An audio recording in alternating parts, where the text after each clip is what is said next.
So my dad had got quite a dry sense of humour. He was really kind and thoughtful, but he was quite a private guy. He kept himself to himself a lot of the time, so he wasn't really one to express his feelings.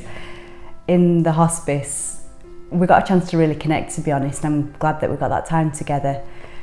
Like, my dad was never one to say that he loved me, but he showed it in other ways. But in the hospice, I think with the encouragement of the nurses, really, we really got a very close bond in the end, and it was nice. So he had cancer in 2017 and they removed it, but they told him it'd come back, which he never told us because he didn't want us worrying.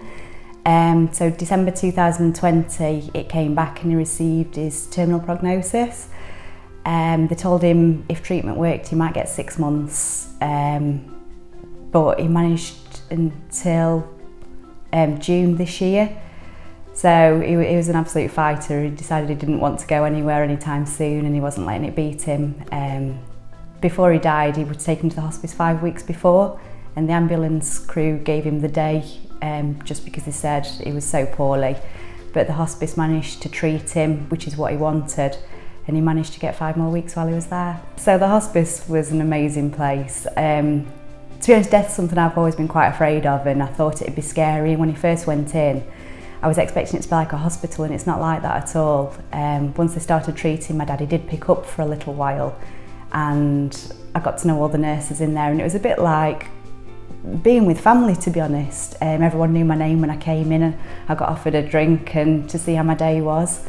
And I learnt in the hospice to just live day by day and enjoy the moments that we'd got left together. The nurses were amazing, and the doctors. We couldn't have asked for anything more. It was like they were treating their own family. There was one day in particular where he was feeling reasonably well, for his condition anyway, and the nurses helped him to sit in a chair, and me, my mum and my brother all had lunch with him. And that's the day that'll stay with all of us forever. We had a bit of a laugh and a joke and talked about old times. And it's time that, the older you get, you just don't spend time with your parents, do you, like you should? But we all sat around and had lunch together, and then that night my brother came back and had a beer with my dad and watched the football, so I know he really liked that as well. But there were a few occasions where I'd sit with my dad and talk to him, and I wouldn't have had that time. The staff were something else, to be honest. They're absolutely out of this world. While I was there one day, my dad was telling me that one of the nurses had sat with him because he was feeling a bit unsettled one night and he was worrying, and he said that the nurse had sat with him and talked to him, and it meant so much to him. And he said he really wanted, he couldn't thank them enough. They were absolutely amazing. You'd honestly think they were caring for their own family the way they treated him. It's not a place that you'd expect. I learnt to live, as I say, just with like day to day, and it was a nice environment. I'd go in, and the nurses said sometimes, I hope you don't mind, but we still like to smile and try and make the people we're caring for laugh a little bit. And to be honest, I've not seen my dad smile like that in years.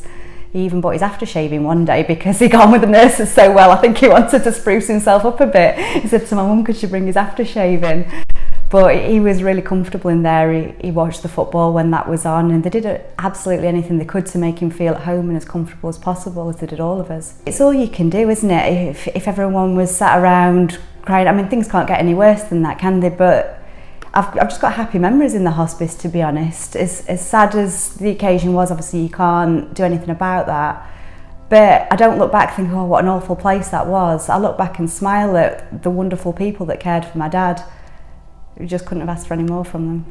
I want to support the Ashgate Hospice Light Up a Life appeal because it's my way of remembering my dad, and it's a way to say thank you to the hospice as well and appreciate them, and remember all the people there that have passed away. They do an amazing job, and the hospice needs things like this to keep it going, don't they, with it not being NHS funded, so I'd do anything I could to support them.